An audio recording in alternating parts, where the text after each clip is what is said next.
paano hindi pakinggan yung emotions mo. Yun ang inaral kong matindi talaga. Pinractice pala. Paano hindi pakinggan yung emotions. Cold game yan kuya. Yun, cold game talaga yun. Tama. Lahat naman daw kasi may emotions eh. It's energy in motion. Emotion. Pero Diyan magaling si Frank. Kaya. dapat nga daw matuto kang i-control siya. Kasi lahat meron eh. Pero you should not act upon the emotion. Hindi naman kailangan pakinggan mo agad Yun. Gawin mo yung sinasabi ng nararamdaman. Yes. Fuck up ka nun eh. Normal na maramdaman mo daw. Ang pangit dun pag nag-act upon ka na dun sa emosyon na binigay sa'yo.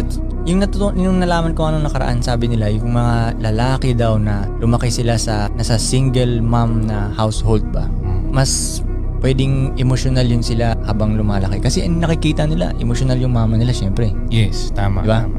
So wala silang parang role model na Cold. father figure na cold na kahit anong emosyon, steady lang yung mukhang ganun. Nagigets mo? Yun. Kaya diba, sabi ko sa'yo na, kung papakitang na nagagalit ka, na